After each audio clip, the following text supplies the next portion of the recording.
The child's scream cut through the blizzard like a knife through flesh. Caleb Thornton pulled hard on the reins, his horse fighting against the wind. Through the wall of white, he saw her, a little girl, no more than 5, kneeling in the snow beside a woman's body. Her small hands were blue. Her voice was raw, and she was trying to drag her mother's lifeless form toward a tree that offered no shelter. "Mama, wake up. Please, Mama, you promised we'd be safe." Caleb dismounted before he knew he was moving. If this story touches your heart, I'd love for you to subscribe to our channel and follow Clara, Rosie, and Caleb's journey to the very end. Drop a comment telling me which city you're watching from. I want to see how far this story travels. Now let's begin. Montana Territory, November 1879. The child's scream cut through the blizzard like a knife through flesh. Caleb Thornton pulled hard on the reins, his horse fighting against the wind. 8 years he'd ridden these mountains alone. 8 years since he'd buried his wife and son in the meadow behind his cabin. 8 years of silence, of work, of forgetting. But that scream, God help him, that scream sounded exactly like his boy's voice the night the fever took him. He dismounted before he knew he was moving. Through the wall of white he saw her. A little girl, no more than 5, kneeling in the snow beside a woman's body. The child's hands were blue, her coat too thin for this weather. She was pulling at the woman's arm, trying to drag her toward a cluster of bare trees that offered no shelter from the killing cold. "Mama, wake up. Please, Mama, you promised we'd be safe." Caleb's boots sank deep into the snow. The wind screamed around him, biting at every inch of exposed skin. The girl didn't see him coming. She was too focused on her mother, too lost in her desperate mission. "Hey!" he called out. "Hey, little one!" The girl's head snapped up. Wild eyes, red from crying, locked onto him with pure terror. "No!" she shrieked. She threw herself over her mother's body, arms spread wide. "You can't have her. She's mine. Go away." Caleb raised both hands, palms out. "Easy now. I ain't here to hurt nobody." That's what the bad men said. That's what they always say. He stopped moving, crouched down slowly, making himself smaller against the howling wind. The girl couldn't be more than 40 pounds, but she stared at him like she was ready to fight a grizzly. "What's your name?" he asked. "Don't matter." "It matters to me." The girl's chin trembled. Snow caked her eyelashes. "Rosie. That's a pretty name. I'm Caleb." He nodded toward the woman. "That your mama?" "She's sleeping. She got tired. She said she needed to rest just for a minute." Rosie's voice cracked. "But she won't wake up. I keep telling her we gotta go. We gotta keep moving, but she won't listen." Caleb's jaw tightened. He'd seen this before during the war. Soldiers who lay down in the snow and never got up. The body giving out what the mind refused to accept. "Rosie, I need to check on your mama. Can I do that?" "No." "I used to be a doctor. I helped people get better." Rosie's eyes narrowed with suspicion, far too old for her face. "You're lying." "I ain't. I was a doctor in the Army. A long time ago. The Army kills people. Sometimes, but mostly, I tried to save them." The wind shifted, driving snow sideways across them both. The girl shivered violently. Her lips were turning gray. "Rosie, listen to me. You're gonna freeze to death out here. So's your mama if she ain't already. Now I've got a warm cabin about 2 miles east. Hot fire, food, medicine. But we gotta move now, or none of us are making it through this storm." "How do I know you ain't lying?" Caleb reached slowly into his coat and pulled out a small leather pouch. Inside was a silver cross on a chain, his wife's. He'd carried it every day since she died. "This belonged to someone I loved very much. I'm gonna give it to you to hold. If I do anything to hurt you or your mama, you throw it in the fire. That's my promise." Rosie stared at the cross, then at him, then back at her mother. "She's really cold," the girl whispered. "She won't stop shaking." Caleb moved forward carefully like approaching a wounded animal. He pressed 2 fingers against the woman's neck. For a long moment, he felt nothing. Then there. A pulse. Weak and thready, but present. "She's alive," he said, "but barely. We gotta go. Right now." He shrugged off his heavy coat and wrapped it around the woman. She was thin beneath her worn traveling clothes, her face pale as the snow around them. Late 20s maybe. Dark hair escaping from a bonnet that had seen better days. "You're gonna get cold," Rosie said, watching him with those 2 old eyes. "I'll manage. Can you walk?" "Course I can walk. I ain't a baby." Despite everything, Caleb almost smiled. "No, ma'am, I can see that." He lifted the woman in his arms. She weighed almost nothing. How long had they been running? How long since she'd had a proper meal? Her head lolled against his chest, but she moaned softly, and that small sound gave him hope. "Stay right beside me," he told Rosie. "Hold on to my belt. Don't let go for nothing, you hear?" "Yes, sir." They walked into the teeth of the storm. The 2 miles felt like 20. Caleb kept his eyes on the faint outline of the mountain ridge, using it to navigate through the white blindness. Every few minutes he looked down to make sure Rosie was still there, still holding tight to his belt with her frozen little fingers. The girl didn't complain. Not once. She trudged through snow that came up to her knees, her jaw set with determination that would have impressed men twice her age. "Almost there," he kept saying. "Almost there, little one." "I ain't little." "No, ma'am, you surely ain't." The cabin appeared through the blizzard like a miracle. Low and sturdy, built into the hillside smoke, still trickling from the chimney where he'd banked the fire that morning. Caleb kicked open the door and carried the woman inside, laying her on the bed near the stove. "Get those wet clothes off," he told Rosie. "There's blankets in that chest. Wrap yourself up tight." He worked fast, years of battlefield medicine coming back to him like muscle memory. He stripped the wet outer layers from the woman's body, wrapped her in every dry blanket he owned, and stoked the fire until the cabin blazed with heat. He heated water, found his old medical kit, checked her pulse again. Stronger now. The warmth was working. "Is she gonna die?" Caleb turned. Rosie stood by the stove, drowning in one of his flannel shirts, clutching his wife's cross in both hands. "Not if I can help it." "People always die, no matter what you do." The words hit him like a punch to the gut. "Who told you that?" "Nobody, I just know." Rosie's voice was flat empty. "My daddy died. Then his brother said Mama wasn't fit to take care of me. He wanted to send me away to some school. Mama said no, so we ran." "How long you been running?" "Forever." Caleb looked at this child, this tiny girl who'd watched her father die, who'd fled across the country with her mother, who'd held onto a corpse in a blizzard because she had nothing else left. "Come here," he said. Rosie didn't move. "Come on now. You've been brave long enough. Let me take a turn." Something in his voice must have reached her. She walked to him slowly, and when he opened his arms, she fell into them. Her small body shook with sobs she'd been holding back for God knows how long. "I don't want Mama to die," she cried into his chest. "Please don't let her die, please." Caleb held her tight, one hand on the back of her head. "I'm going to do everything I can. You hear me? Everything." Promise. He should have said no. He knew better than to make promises he couldn't keep.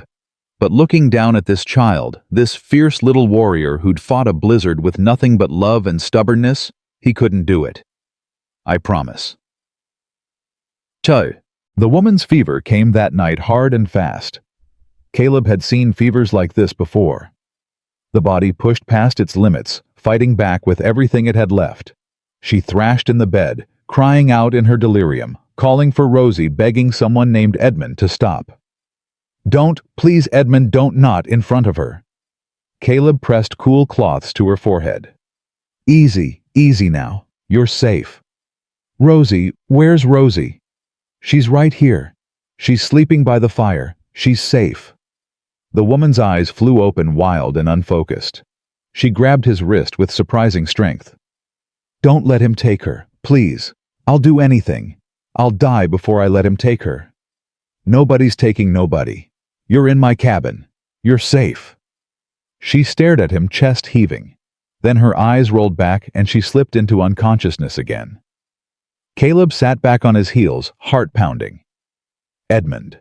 The name meant nothing to him, but the terror in her voice meant everything. He worked through this night, forcing water between her cracked lips, changing the compresses on her forehead, keeping the fire burning hot. Rosie woke twice, padding over on silent feet to check on her mother, then retreating back to her nest of blankets by the stove. Near dawn, the fever broke. The woman's breathing steadied. Her color improved. She stopped thrashing and lay still, peaceful for the first time since he'd found her. Caleb allowed himself to exhale. In the corner, Rosie stirred. Is she better? She's fighting and winning. Mama always wins, even when she doesn't look like she's gonna. I believe it. Rosie was quiet for a moment. Then, what's your name again? Caleb. Like in the Bible, the one who went to the promised land. He blinked, surprised. That's right. Your mama teach you that. She taught me everything. Rosie pulled the blanket tighter around her shoulders. Are we in the promised land now, Mr. Caleb? He looked around his cabin. The rough-hewn walls, the simple furniture he'd built with his own hands, the empty chair where his wife used to sit. I don't rightly know, he said honestly, but I reckon we could make it one if we tried hard enough. 3 days passed. The blizzard raged on, trapping them in the cabin together. Caleb rationed his supplies carefully. He'd planned for a long winter, but not for 3 mouths instead of 1. Still, he made sure Rosie ate first at every meal, and he pretended not to be hungry when there wasn't quite enough to go around. On the 3rd night, the woman finally woke for real. Caleb was dozing in his chair when he heard her gasp. He opened his eyes to find her sitting up in bed, looking around frantically. Rosie! She's here. He pointed to the small form curled up by the fire. Sleeping. She's fine. The woman's eyes found her daughter, and something in her shoulders released. Then her gaze snapped back to Caleb, and everything tensed up again. Who are you? Where am I? What did you do to me? My name's Caleb Thornton. You're in my cabin about 30 miles outside of Helena. And what I did was keep you from freezing to death in that storm. I don't believe you. That's your right, but believing or not believing won't change the facts. She swung her legs off the bed, tried to stand, and immediately collapsed. Caleb moved to help her, but she shoved his hands away. Don't touch me. He stepped back, hands raised. Fine, don't gotta touch you. But you've been unconscious for 3 days with a fever that almost killed you. Your body ain't ready for heroics yet. The woman glared at him with eyes that burned despite her weakness. Green eyes, he noticed now. Fierce and frightened all at once. Did Victor send you? I don't know any Victor. His brother then, the lawyers, the hired men. Her voice rose with each word. Is this some kind of trap? Make me think I'm safe, then drag me back to Boston in chains. Lady, I don't know a soul in Boston, and I ain't dragged anybody anywhere since the war ended. I found you dying in a snowstorm. Your daughter was trying to save you with nothing but her bare hands and a whole lot of stubbornness. I brought you here because leaving you there wasn't something I could do and still call myself a man. She stared at him, breathing hard. Something flickered in those green eyes. Not trust, not yet, but maybe the faintest crack in her armor.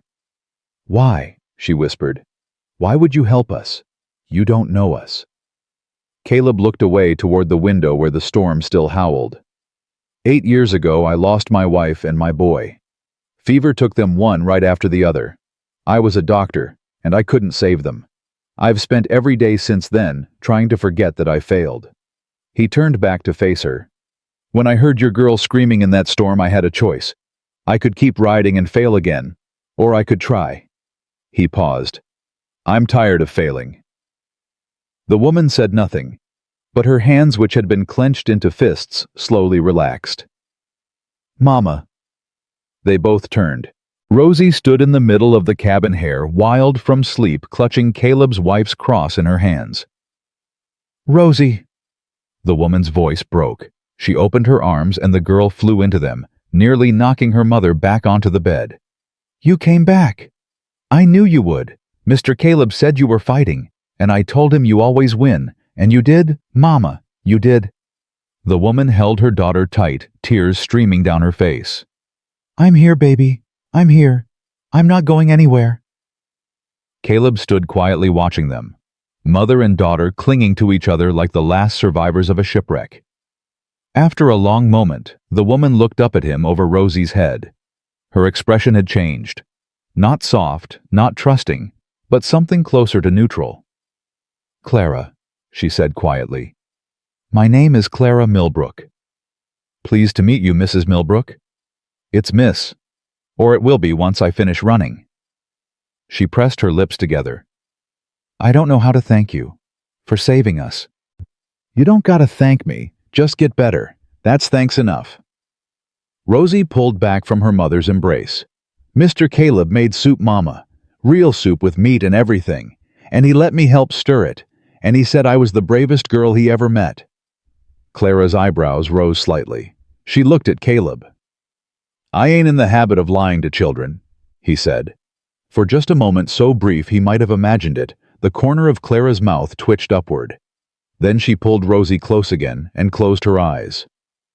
"We'll talk more tomorrow," she said. "Right now, I just want to hold my daughter." Caleb nodded and moved toward the door, pulling on his coat. "Where are you going?" Clara asked, suddenly alert. "Barn. Gotta check on the horses. Don't worry, I'll be back before the fire dies down." "You're leaving us alone." He paused with his hand on the door handle. "The rifle's above the mantel. Shells are in the tin on the shelf. If I'm not back in an hour, assume the worst and shoot anyone who comes through that door. That ain't me." Clara blinked at him. "You're giving me access to your weapons. We just met. I could be anyone."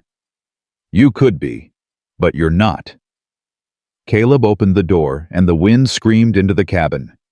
"Get some rest, Miss Millbrook. We've got a long winter ahead." He stepped out into the storm and pulled the door shut behind him. Inside the cabin, Clara held Rosie in the flickering firelight, listening to the wind rage against the walls. Her body ached, her mind raced. Every instinct screamed at her to run, to grab her daughter and flee into the night before this stranger revealed himself to be just like all the others. But Rosie was warm. Rosie was safe. Rosie was already falling back asleep, her small hand wrapped around Clara's fingers. And that man Caleb, he'd looked at her with eyes that held no hunger, no calculation, no hidden agenda. Just sadness. Old deep sadness that she recognized because she saw it every time she looked in a mirror. "Mama," Rosie murmured sleepily. "Yes, baby. I think Mr. Caleb is a good man." Clara stroked her daughter's hair. "Why do you think that?" "Because when I was really scared, he gave me something that belonged to someone he loved. He said if he broke his promise, I could burn it." Rosie held up the silver cross. "He hasn't broken his promise yet." Clara stared at the cross glinting in the firelight. A dead wife's cross given to a stranger's child as collateral for kindness. What kind of man did that? She didn't know. But for the first time in months, maybe years, she wanted to find out. Outside, the storm raged on. Inside, Clara Millbrook fell asleep, holding her daughter, a stranger's cross between them, and hope flickering like a candle in the dark. The morning light came thin and gray, filtering through frost-covered windows. Clara woke to the smell of coffee and the sound of her daughter's laughter. It had been so long since Rosie laughed like that. Clara kept her eyes closed for just a moment longer, holding on to the sound, terrified that if she moved, if she breathed, it would stop. But it didn't stop. And somewhere deep inside her frozen heart, Something that had been dead for a very long time began slowly to thaw. The morning light came thin and gray through frost-covered windows. Clara woke to the smell of coffee and the sound of her daughter's laughter. It had been so long since Rosie laughed like that. She kept her eyes closed for just a moment longer, holding on to the sound, terrified that if she moved, if she breathed, it would stop. But it didn't stop. And somewhere deep inside her, frozen heart, something that had been dead for a very long time, began slowly to thaw. Higher. Mr. Caleb, make him go higher. Clara opened her eyes. Across the cabin, Caleb sat on a wooden stool with Rosie perched on his knee. He was bouncing her gently while making a carved wooden horse gallop through the air. The horse was rough, clearly whittled by unpracticed hands, but Rosie watched it like it was the most magnificent thing she'd ever seen. "This here's a wild Mustang," Caleb said in a low, dramatic voice. "Fastest horse in all of Montana. Ain't nobody ever caught him." "What's his name?" "Don't got one yet. Wild things don't got names till somebody loves them enough to give them one." Rosie's face scrunched up in serious thought. "I think his name should be Storm, because we found him in a storm." "Storm." Caleb nodded slowly. "That's a fine name. A brave name." Clara pushed herself up on her elbows. Her body still ached, but the bone-deep exhaustion had faded. She felt almost human again. Caleb noticed her movement and set Rosie down gently. "Your mama's awake. Why don't you go show her Storm?" Rosie bounded across the cabin and climbed onto the bed, thrusting the wooden horse into Clara's face. "Look. Mama. Mr. Caleb made him just for me. He carved him with his own knife." Clara took the little horse, turning it over in her hands. The craftsmanship was crude but careful. Someone had taken time with this. Someone had wanted to make a child smile. "It's beautiful, sweetheart. Mr. Caleb says I can help him feed the real horses today. Can I, Mama? Please?" Clara looked up at Caleb, who stood by the stove pouring coffee into a tin cup. He met her eyes briefly, then looked away. "We'll see how you feel after breakfast," Clara said. "You've been through a lot." "I feel fine. I feel better than fine." Rosie bounced on the bed. "Mr. Caleb made oatmeal with honey. Real honey, Mama. From actual bees." "Is that so?"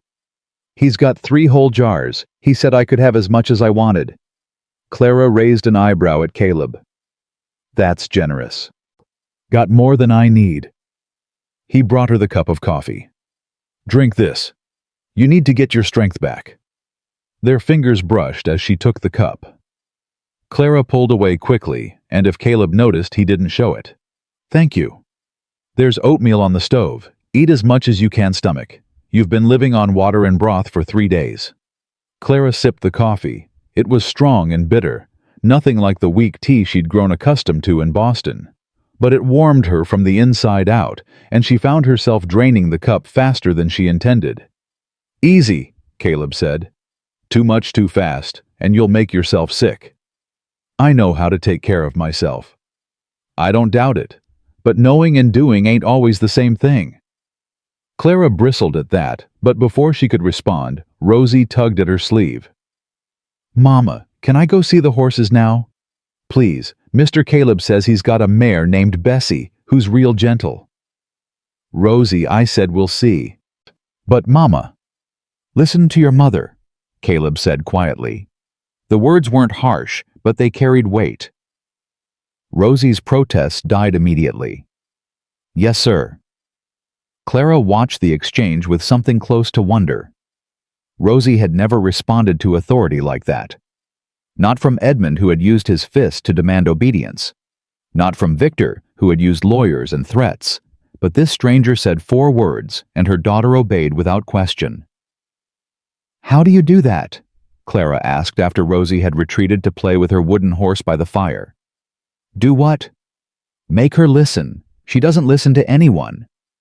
Caleb shrugged. "Kids don't listen to people they're scared of. They just pretend to. Real listening comes from respect, and respect comes from trust." He paused. That girl's been scared her whole life. She's tired of it. She wants someone she can trust instead of fear. Clara's throat tightened. You figured all that out in 3 days. I figured it out in 3 minutes. That child threw herself over your body in a blizzard and dared me to try and take you from her. That ain't fear. That's love. And love like that don't come from nowhere. It comes from a mama who taught her that protecting the people you love is worth dying for. Clara looked down at her hands. They were trembling. You don't know anything about us. I know enough. I know you've been running from something bad enough to risk your lives in a Montana winter. I know that little girl hasn't had a full night's sleep in months because she kept waking up these past few days to check that you were still breathing. I know you're scared of me, and you got every right to be because trusting strangers has probably cost you before.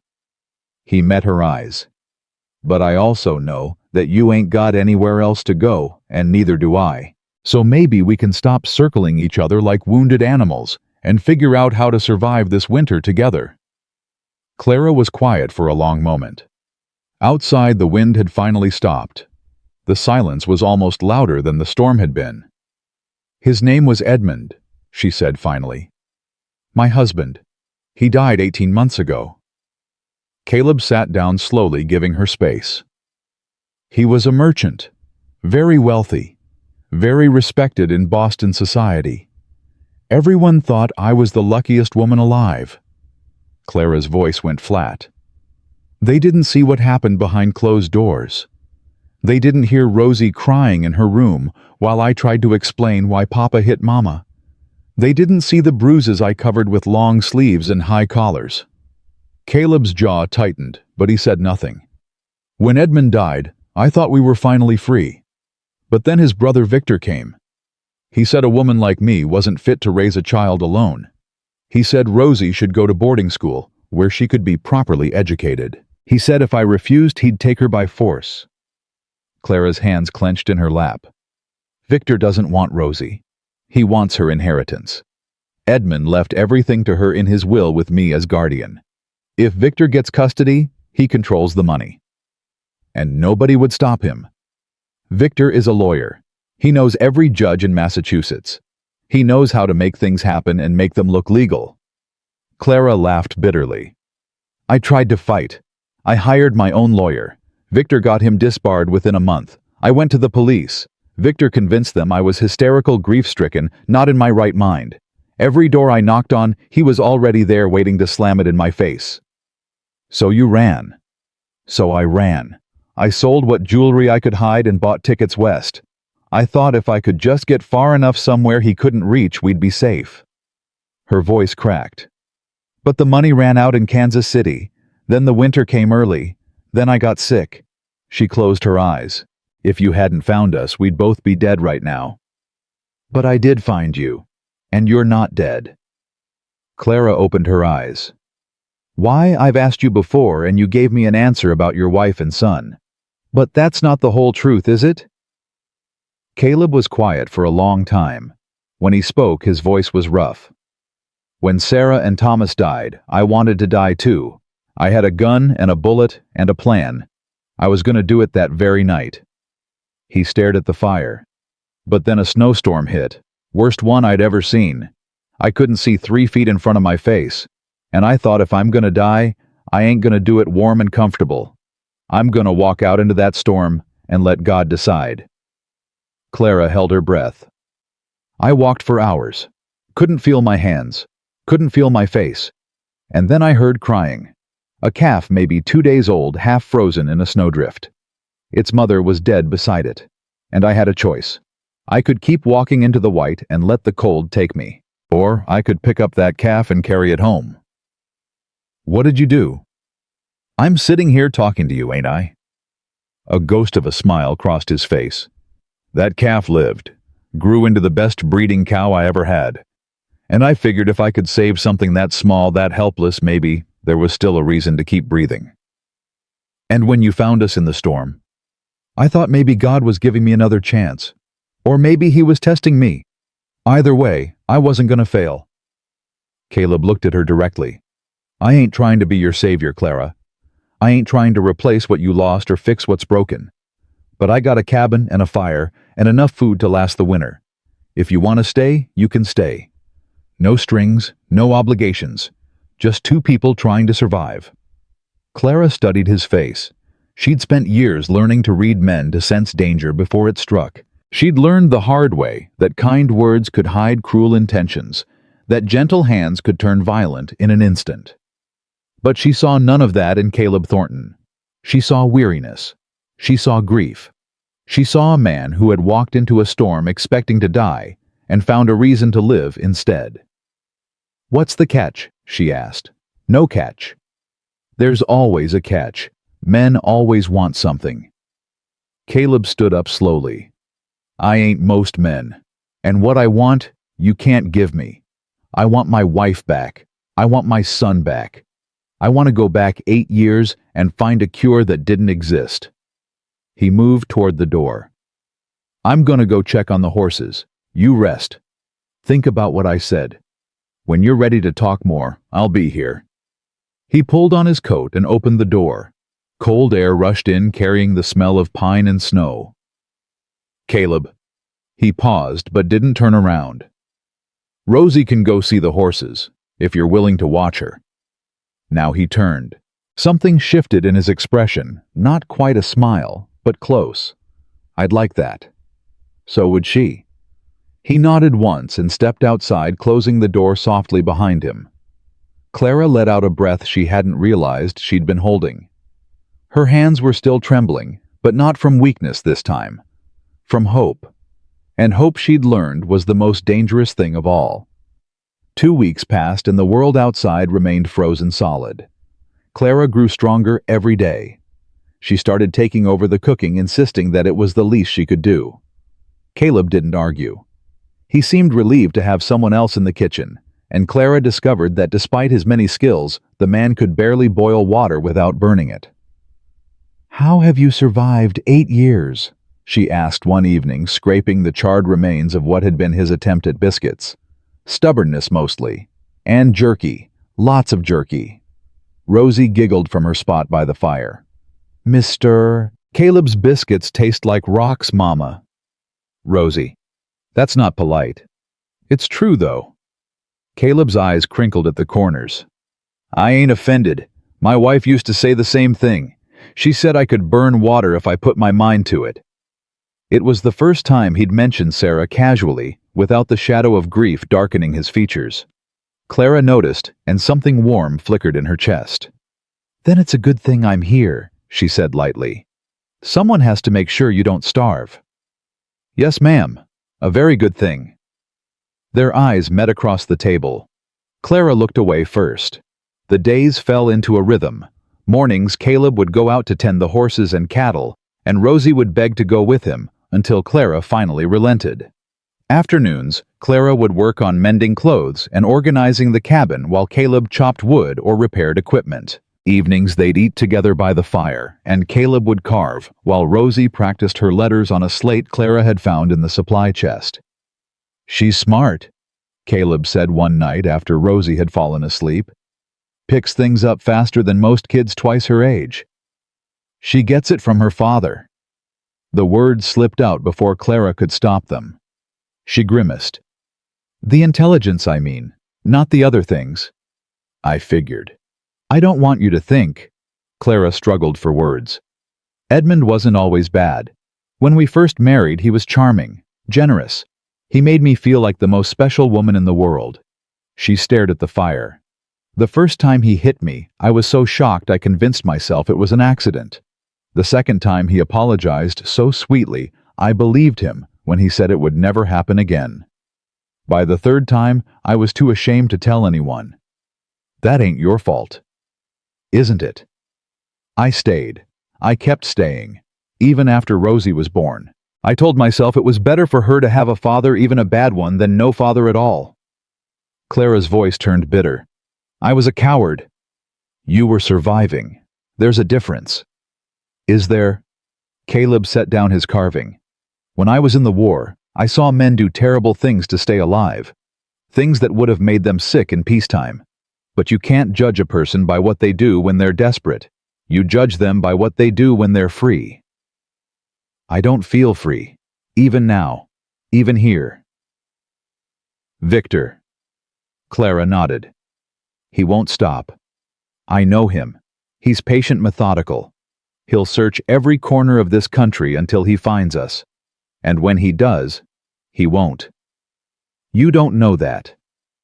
I know that this cabin is 30 miles from the nearest town in territory that's barely on any map. I know that winter's got another 3 months left and nobody's traveling through these mountains until spring. And I know that if anyone comes looking for you, they'll have to go through me first. Clara looked at him. Why do you keep doing this? Putting yourself in danger for people you barely know. I told you, I'm tired of failing. That's not an answer. Caleb was quiet for a long moment. When he spoke, his voice was barely above a whisper. Because when I look at that little girl, I see Thomas. When I look at you, I see... He stopped himself. I see someone worth protecting, and I ain't gonna apologize for that. Clara's heart stuttered. Caleb, you don't gotta say anything. I ain't expecting anything. I just wanted you to know. He stood up abruptly. I'm gonna go check the barn. Make sure the horses are settled.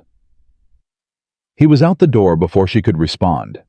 Clara sat alone by the dying fire, her thoughts racing. She told herself it was too soon. She told herself she couldn't trust her own judgment, not after Edmund.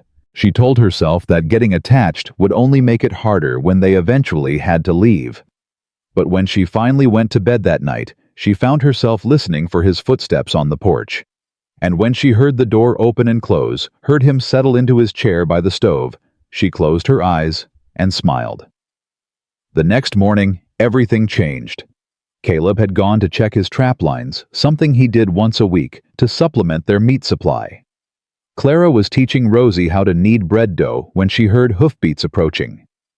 Rosie, go to the back room, now! Something in her mother's voice made Rosie obey without question. Clara wiped her hands on her apron and reached for the rifle above the mantel, just like Caleb had shown her. A knock at the door, heavy, insistent. Mrs. Millbrook, I know you're in there. My name is Martha Dawson. I own the general store in town. Caleb sent word that he might have visitors who needed supplies. Clara's grip on the rifle didn't waver. How do I know you're telling the truth? You don't. But I've known Caleb Thornton for 6 years, and he's never asked me for help before. Whatever he's got in there, he thinks it's worth protecting. And any friend of Caleb's is a friend of mine. Clara hesitated. Then slowly she unbolted the door and opened it a crack. The woman on the porch was somewhere past 50, with silver-streaked hair pulled back in a practical bun and sharp eyes that missed nothing. She carried a basket covered with a checkered cloth. Well, Martha said, looking Clara up and down. You're prettier than I expected. No wonder he's been acting strange. I beg your pardon. Never mind. Can I come in? It's colder than a banker's heart out here. Clara stepped aside, still holding the rifle. Martha entered the cabin and set her basket on the table, pulling back the cloth to reveal fresh eggs, a jar of preserves, and a small bundle wrapped in paper. Brought you some things. The eggs are from my chickens. The preserves are blackberry, made them myself last summer. And the package is peppermint sticks. Caleb mentioned there was a child. Martha looked around. Where is she? Hiding. She's been taught to be cautious around strangers. Smart girl. Martha settled into a chair without being invited. So, you want to tell me your story, or should I guess? Clara's jaw tightened. I don't know what Caleb told you. He didn't tell me anything. That man's more close-mouthed than a clam with lockjaw. But I've been running a general store in mining country for 20 years. I know when someone's running from something. Martha's eyes softened. I also know when someone's at the end of their rope. And honey, you've got that look. Clara's composure cracked. She set the rifle down and sank into the chair across from Martha. I don't know what to do, she whispered. I've been running for so long. I don't know how to stop. Then don't stop. But maybe you don't have to run alone anymore." "What do you mean?" Martha leaned forward. "This territory is full of people who came here to disappear. Minors who left debts back east. Women who left bad husbands. Men who left worse. We don't ask questions, and we don't answer them when strangers come looking." She paused. "But we also protect our own. And if Caleb Thornton has decided you're worth protecting, that means something in these parts." "You don't even know me." "I know Caleb. I know he hasn't let anyone past his front door since Sarah died. I know he's been walking around like a ghost for 8 years, and now suddenly he's riding into town asking about children's shoes and women's fabric." Martha smiled. "That man's coming back to life, and you're the reason why." Clara felt tears prick her eyes. "I don't deserve that. I bring trouble wherever I go." "Honey, trouble comes whether we deserve it or not. The question is whether we face it alone or together." Martha stood up. "I've got to get back before the weather turns. But I'll be back next week with more supplies. And if you ever need anything at all, you send word. Caleb knows how to find me." She was at the door when Clara called out, "Mrs. Dawson?" "Martha. Martha, why are you helping us?" Martha turned her hand on the doorframe. "Because 30 years ago, I was you. Running from a husband who would have killed me if I'd stayed. I made it to Montana with nothing but the clothes on my back and a prayer. A stranger took me in, fed me, gave me work. When I asked why, she said, 'Because someone did it for me once.'" Martha's eyes were bright. "Now I'm doing it for you. And someday you'll do it for someone else. That's how it works out here. That's how we survive." She left without another word. Clara stood at the window and watched her ride away, Martha's words echoing in her mind. That's how we survive. For the first time in years, Clara allowed herself to believe it might be true. When Caleb returned that evening laden with rabbits from his trap line, he found Clara standing at the stove stirring a pot of stew that smelled better than anything he'd eaten in years. "Martha came by," Clara said without turning around. "I know. I asked her to check on you while I was gone." Clara turned to face him. "You trust her?" "With my life. Have for years." She said. Clara hesitated. "She said you've been asking about children's shoes and women's fabric." Caleb's neck reddened slightly. "Rosie's boots are falling apart, and you've been wearing the same dress for 2 weeks. Figured you might need something that didn't come from my dead wife's trunk." Clara's breath caught. "You didn't have to do that." "I know I didn't have to. I wanted to." They stood there, the fire crackling between them, words hanging in the air that neither of them quite knew how to say. "Caleb. Mama." Rosie burst out of the back room holding up a peppermint stick. "Look what the lady brought. Can I have it, please?" The moment shattered, but not unpleasantly. Clara smiled and crouched down to her daughter's level. "After dinner, sweetheart. Not before." "Okay."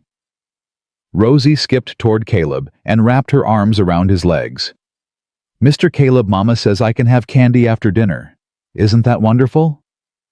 Caleb looked down at the child hugging him with such easy affection, then up at Clara, who was watching them with an expression he couldn't quite read.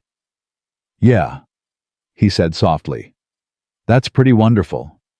And for one perfect moment, standing in that small cabin with the snow falling softly outside, they felt like something they hadn't been in a very long time. They felt like a family. That feeling lasted exactly 17 days. Clara was hanging laundry on the line Caleb had strung inside the barn when she heard hoofbeats. Multiple horses moving fast. Her hands went still, a wet shirt dripping onto her boots. "Rosie," she called, keeping her voice steady. "Come here, sweetheart." Rosie looked up from where she'd been brushing Bessie's mane. "But Mama, I'm not finished." "Now." The girl heard the fear beneath the calm.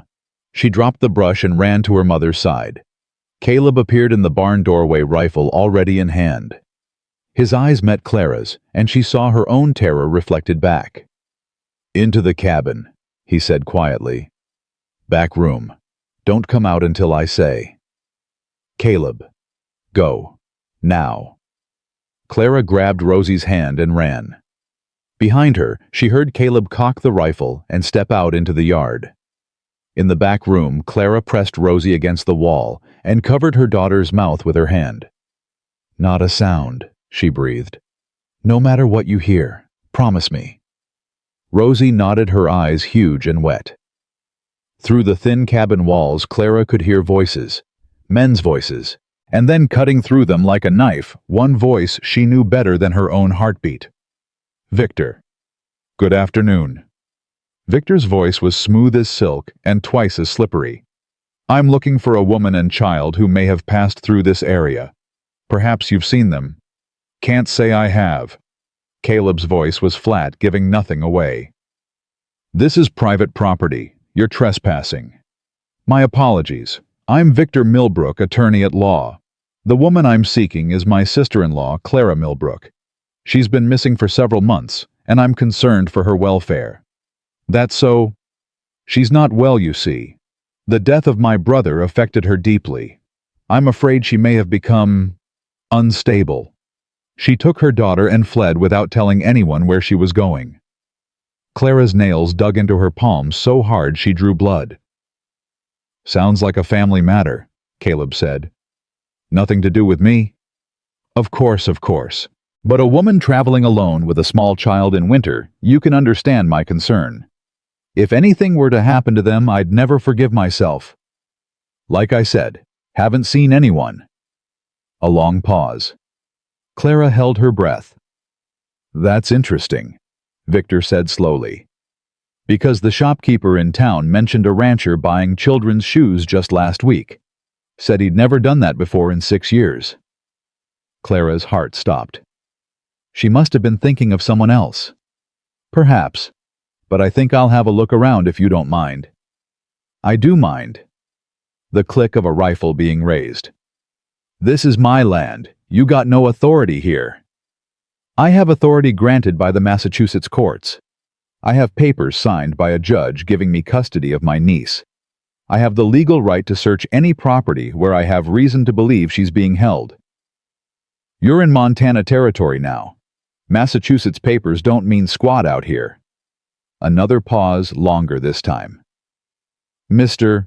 Thornton, that is your name, isn't it?" "Caleb Thornton." Victor's voice dropped lower. "I've done my research. I know about your wife and son. Tragic, truly tragic. I can only imagine how lonely it must be out here all by yourself. How tempting it might be to take in strays. You need to leave. I'm offering you a simple exchange. Give me the woman and child, and you'll never hear from me again. Keep them hidden, and I'll make your life very difficult. I have resources, Mr. Thornton. I have connections. I can have your land seized for unpaid taxes. I can have you arrested for kidnapping. I can make you disappear, and no one will ever ask questions." Silence. Clara pressed her hand harder over Rosie's mouth. The child was shaking. "Mr. Caleb said finally, his voice low and dangerous. "I buried my wife in the meadow behind this cabin. I buried my son beside her. I've killed men who deserved killing, and some who probably didn't. I've walked through blood and fire and come out the other side. And if you think you can threaten me on my own land, you're dumber than you look." "Is that a threat?" "It's a promise. You've got till I count to 5 to get on your horse and ride out of here. After that, I start shooting. 1. You wouldn't dare. 2. This is outrageous. I'll have the law. 3. Hoofbeats. Frantic retreating. Clara counted her own heartbeats. 1, 2, 3, 10, 20. The cabin door opened. "He's gone," Caleb said. "For now." Clara emerged from the back room on shaking legs, Rosie clinging to her skirt. "He found us. I don't know how, but he found us." "Martha." "He must have talked to someone who saw her heading this direction. Wasn't her fault. She didn't know." "It doesn't matter whose fault it is. He knows we're here. He'll be back." Clara's voice rose with panic. "We have to run, tonight. We'll take one of the horses. And go where? Caleb caught her shoulders firm but gentle. It's the dead of winter. The passes are blocked. You wouldn't make it 20 miles before you froze to death. Then what do we do? Caleb looked at her for a long moment. Then he looked down at Rosie, who was watching him with those two old eyes. I have an idea, he said slowly. But you're not gonna like it. Tell me. We get married. Clara stared at him like he'd grown a second head. What? Hear me out. Victor's claiming custody based on you being unfit. Single woman, no resources, mentally unstable. That's his story. But if you're married to a landowner with property and standing in the community, that story falls apart. You can't be serious. I'm dead serious. As your husband, I'd have legal authority to speak on your behalf. Rosie would be my stepdaughter. Victor's Massachusetts papers wouldn't mean nothing against a Montana marriage certificate.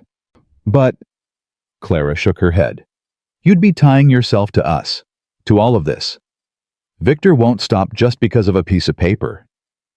I know, but it gives us standing. It gives us time. And it gives that little girl a father who'll fight for her. Rosie tugged at Clara's skirt. Mama, what's happening? Clara crouched down, smoothing her daughter's hair. Mr. Caleb is trying to help us, sweetheart. Is the bad man gonna take me away? No. Clara's voice was fierce. No one is taking you anywhere. Promise. Clara looked up at Caleb. He stood there, rifle still in hand, waiting. Not pushing, not demanding, just waiting. Promise, Clara said. She stood up slowly and faced him. If we do this, she said carefully, it's just for protection, just on paper. I'm not ready for... I ain't asking for anything you're not ready to give. I'm asking you to let me help. That's all. Clara studied his face. The same face she'd woken up to for nearly 3 weeks now. The same face that had carried her through a blizzard, nursed her through a fever, carved wooden horses to make her daughter smile. Why? She whispered. Why would you do this for us? Caleb's jaw tightened. Because 8 years ago, I couldn't save the people I loved. And I swore to God that if he ever gave me another chance, I wouldn't waste it. He paused. This is my chance, Clara. Please let me take it. Clara felt tears streaming down her cheeks. She didn't bother to wipe them away. Okay, she said softly. Okay. They were married 3 days later in Martha Dawson's back parlor. The ceremony was simple, witnessed by Martha and her husband Tom, a quiet man who'd lost an arm in the war and never talked about it. The preacher was an old circuit rider named Reverend Crane, who'd been passing through town and agreed to perform the service for a hot meal and a place to sleep. Clara wore a blue dress that Martha had lent her, altered to fit her smaller frame. Rosie wore a white ribbon in her hair and clutched her wooden horse throughout the ceremony. Do you, Caleb Thornton, take this woman to be your lawfully wedded wife? I do. Do you, Clara Millbrook, take this man to be your lawfully wedded husband? Clara looked at Caleb. His eyes were steady calm. There was no expectation in them, no demand, just quiet assurance. I do. Then by the power vested in me by God and the territory of Montana, I pronounce you man and wife. No kiss. They'd agreed on that beforehand.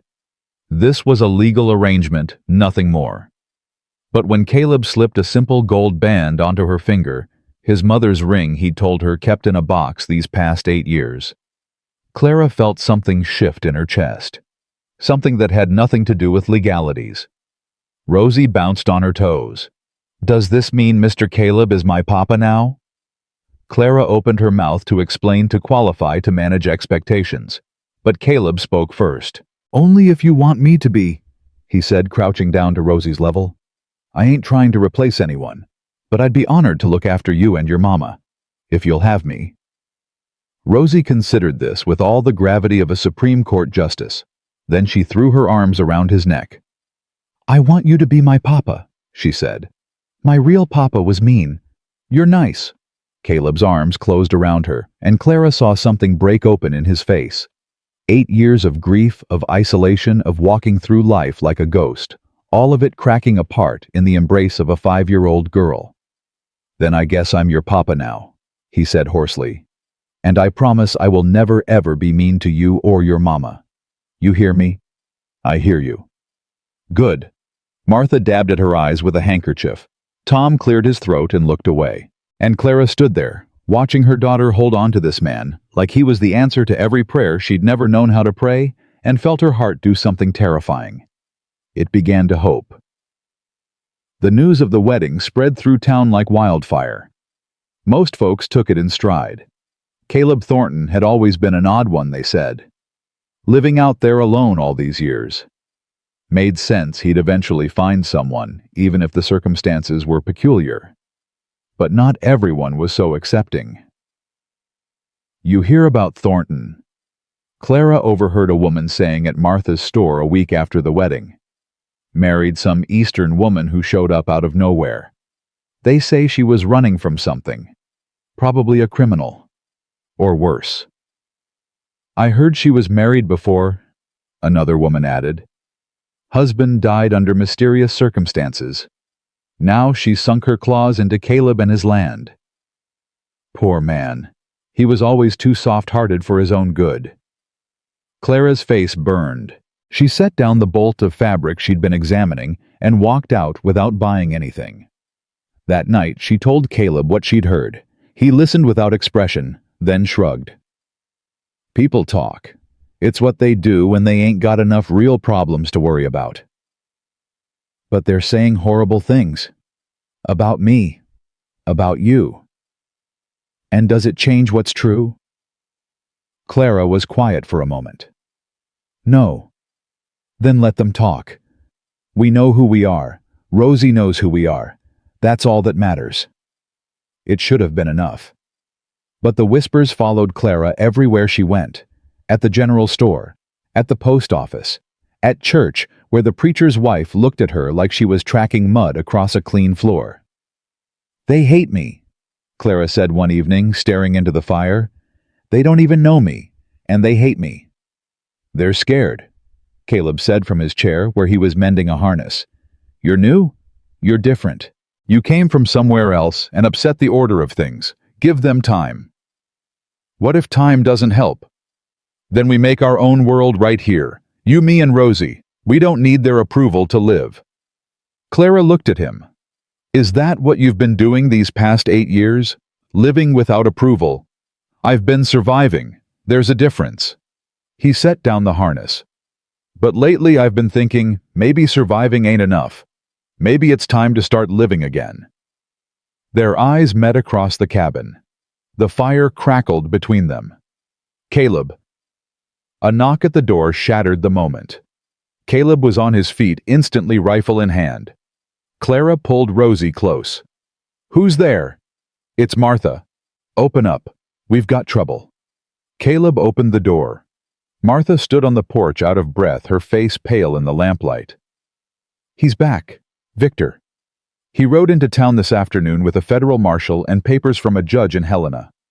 Clara's blood turned to ice. "What kind of papers?" "Custody order. Signed and sealed. He's claiming Clara's unfit to raise a child and that the marriage is a fraud designed to evade justice." Martha gripped Clara's hands. "He's coming here tomorrow morning, with the marshal, and if you can't prove otherwise, they're going to take Rosie." Rosie whimpered against Clara's side. "Mama, I don't want to go with the bad man." Clara looked at Caleb. He stood rigid, his jaw set, his eyes burning with cold fury. "Over my dead body," he said quietly. "That can be arranged." The voice came from outside, from the darkness beyond the porch. Victor Millbrook stepped into the light. He was exactly as Clara remembered. Tall, thin, impeccably dressed despite the mud on his boots. His face was handsome in a cold way, like a marble statue come to life. And his eyes? God, those eyes. Empty and calculating, like a snake sizing up its prey. "Good evening, Clara," he said smoothly. It's been a long time. Caleb raised the rifle. You weren't invited. Leave. I'm afraid I can't do that. You see, I have a federal marshal waiting just down the road. If I don't return in 10 minutes, he's been instructed to come up here with a posse. Victor smiled thinly. I thought we might talk first. Civilized people settling our differences. There's nothing to settle, Clara said, her voice steadier than she felt. Rosie is my daughter. You have no claim to her. The courts disagree, as does the judge in Helena, who was most sympathetic to my concerns about your mental state. Victor's eyes flicked to Caleb. And your hasty marriage to a complete stranger certainly didn't help your case. That marriage is legal and binding. Perhaps, but a marriage conducted under duress solely to evade custody proceedings. That's fraud, Mr. Thornton. And fraud is a crime. Caleb's finger tightened on the trigger. Get off my land. Think carefully, Victor said. If you shoot me, you'll hang for murder. My marshal will see to that. And then who will protect your wife and stepdaughter? He spread his hands. I'm offering you a way out. Give me the child willingly, and I'll drop all charges. You can keep your land, keep your freedom, keep your wife. Everyone wins. Everyone except Rosie. Rosie will be well cared for. The finest schools, the best opportunities, everything a child could want. Except her mother. Victor's smile faltered. Her mother has proven herself incapable of providing proper care. The courts have agreed. This is simply the way it must be. Clara stepped forward, placing herself between Victor and her daughter. I know why you want her, she said quietly. It's not about custody. It's about Edmund's money. If you control Rosie, you control her inheritance. That's what this has always been about. Victor's mask slipped just for a moment. Something ugly flickered in his eyes. Be careful, Clara. Accusations like that could be considered slander. It's not slander if it's true. Silence fell over the porch. The wind picked up, sending snow swirling through the lamplight. Very well, Victor said finally. I gave you a chance. Remember that when this all falls apart. He turned to leave, then paused. Oh, and Clara, I've contacted the newspapers back east. They're very interested in the story of a grieving widow who kidnapped her own child and fled across the country with a strange man. By the time I'm done, your name will be synonymous with scandal and shame. He walked into the darkness without looking back. Martha let out a shaky breath. That man is evil. He's desperate, Caleb said. Desperate men make mistakes. Clara sank into a chair, her legs no longer able to support her. Rosie climbed into her lap, burying her face in her mother's chest. What are we going to do? Clara whispered. He has the law on his side. He has money. He has power. We have nothing. Caleb set down the rifle and crouched beside her chair. We have each other, he said. We have this land. We have friends who believe in us. He took her hand in his. And we have the truth. Victor's built his case on lies. Lies can be exposed. How? I don't know yet, but we've got until morning to figure it out. He squeezed her hand.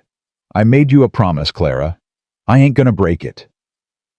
Clara looked into his eyes. The same eyes that had found her in a blizzard. The same eyes that had watched over her daughter.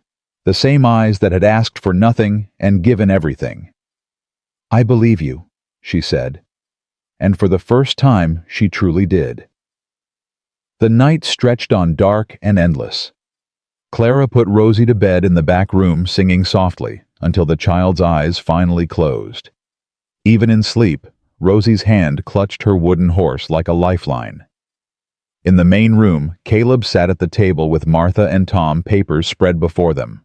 The custody order is real, Martha said, studying the documents Victor had left behind. But look here, it's based on testimony from a physician in Boston who claims Clara is mentally unstable. Anyone know this doctor? Clara shook her head. I've never heard the name before. Victor must have paid him. Can we prove that? How we're 2,000 miles from Boston. We have no witnesses, no resources. We have something better, Tom said quietly. It was the first time he'd spoken all evening. Everyone turned to look at him. "What do you mean?" Caleb asked. "We have the community." Tom leaned forward, his weathered face serious. "Victor's playing a legal game. But out here, law ain't the only thing that matters. Reputation matters. Character matters. If the folks in this town stand up and say Clara's a good mother, that Caleb's a good man, that this marriage is real, that carries weight. Even with a federal marshal." "But the people in town don't trust me," Clara said. "They've been whispering behind my back for weeks." "Some of them have," Martha agreed, "but not all. And the ones who matter, the ones whose opinions the marshal will take seriously, they haven't made up their minds yet. We just need to give them a reason to stand with us."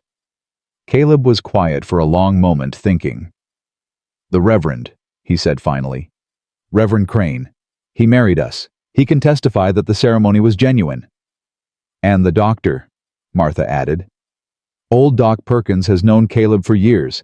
He could examine Clara, declare her sound of mind. That would counter Victor's physician." "What about character witnesses?" Tom asked. "People who can speak to Clara's fitness as a mother." "I can," Martha said firmly.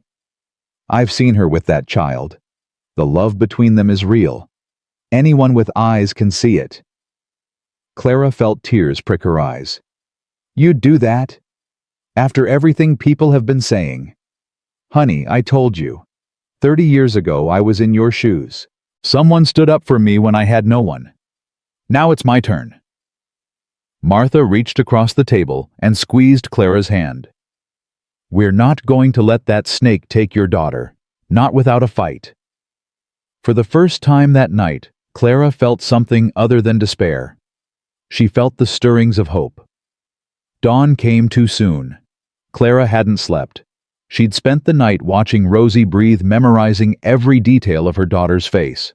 The curve of her cheek, the sweep of her lashes, the way her lips moved slightly in her dreams. If this was the last night they had together, she wanted to remember every second. The sound of hooves broke the morning silence. Caleb appeared in the doorway of the back room. "They're here." Clara gathered Rosie in her arms and walked out to face whatever was coming. Victor stood in the yard with a man in a federal marshal's uniform. Behind them, 2 more men on horseback, hands resting near their weapons. But they weren't alone. Martha was there, standing on the porch with her arms crossed. Tom stood beside her, his one good hand resting on a rifle. Behind them, Clara saw other faces, the blacksmith and his wife. The preacher's wife looking uncertain but present. Old Doc Perkins with his medical bag. A dozen townspeople, maybe more, gathered in the cold morning air. "What is this?" Victor demanded. "This is a community," Martha said calmly. "Standing up for one of our own." Victor's face contorted with rage. "Clara Millbrook is not one of your own. She's a fugitive, a kidnapper, a mentally unstable woman who—" "Her name," Caleb said, stepping forward, "is Clara Thornton. She's my wife, and if you call her those things again, I'll knock every tooth out of your head." The marshal stepped between them. "Everyone calm down. I'm here to execute a lawful custody order, not start a war." "With respect, Marshal," Doc Perkins said, moving forward. "I examined Mrs. Thornton yesterday. She's as sound of mind as anyone I've ever met. More so than most. Whatever physician signed that order either never met her or was paid to lie." "That's a serious accusation." "It's a serious situation, and I'm prepared to testify to her mental fitness in any court in this territory." Victor's face was turning red. "This is absurd. These people are obviously colluding." "We're telling the truth," Martha interrupted, "which is more than you've done since you arrived. Everyone in this town knows what you really want. You don't care about that child. You care about money." Murmurs rippled through the gathered crowd. The marshal's eyes narrowed. "Is there any evidence to support that claim?" "I have letters," Clara said suddenly. Everyone turned to look at her. "Letters from my husband. He wrote to me before he died, warning me about Victor. He said his brother had been stealing from the business for years. He said if anything happened to him, I should take Rosie and run." "Where are these letters?" Sewn into the lining of my coat. I've carried them since I left Boston." Victor went pale. "She's lying. There are no letters." "Then you won't mind if the marshal examines them?" Clara handed Rosie to Caleb and walked into the cabin. When she returned, she carried a small bundle of papers creased and worn from their long journey. The marshal took them and read in silence. His expression didn't change, but when he looked up at Victor, there was something cold in his eyes. "These letters paint a very different picture than the one you presented, Mr. Millbrook. They're forgeries. She must have... They're in your brother's handwriting. I assume we can verify that easily enough." The marshal folded the letters and tucked them into his coat. "I think we need to take this matter back to Helena for further investigation. Until then, the custody order is suspended." "You can't do that." "I just did." The marshal turned to Clara. "Mrs. Thornton, I apologize for the intrusion. It seems I was given incomplete information about this case." Victor lunged forward, his composure finally shattering. "You can't believe her. She's a liar, a thief. I'll have your badge for this." The marshal's hand dropped to his pistol. "Mr. Millbrook, I strongly suggest you calm down." "I won't calm down. That child belongs to me. Her inheritance belongs to me. I've worked too hard, sacrificed too much." He realized what he'd said a moment too late. The crowd went silent. The marshal's eyebrows rose. "Well," he said quietly, "that's quite an admission." Victor's face crumbled. He looked around at the gathered townspeople, at the marshal, at Clara, standing with her daughter in her husband's arms. "This isn't over," he hissed. "I'll find another way. You'll leave this territory," the marshal said flatly, "today. And if I ever see you in Montana again, I'll arrest you for attempted fraud and perjury. Do I make myself clear?" Victor opened his mouth, closed it, opened it again. Then, without another word, he turned and walked to his horse. He mounted stiffly and rode away without looking back. Clara watched him go. Her legs were shaking, her heart was pounding, but she was still standing, and Rosie was still in her arms. Caleb's hand found hers. She gripped it tight. "Is it over?" Rosie whispered. "Is the bad man gone?" Clara looked at the marshal, who nodded slightly. "Yes, baby," she said, her voice breaking. "The bad man is gone." Rosie threw her arms around Clara's neck. "I knew it. I knew Mr. Caleb would save us. I knew it."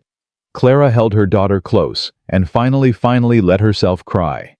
Around them, the townspeople began to disperse, some nodding at Clara as they passed, others stopping to shake Caleb's hand. Martha was crying openly.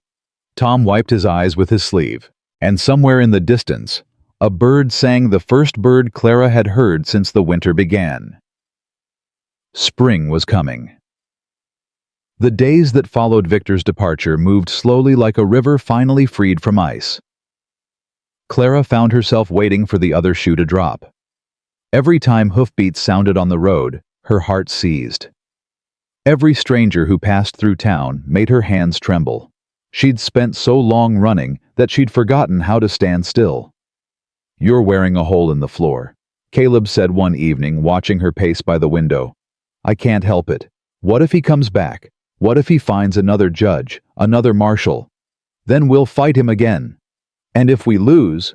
Caleb set down the harness he'd been mending and walked to her.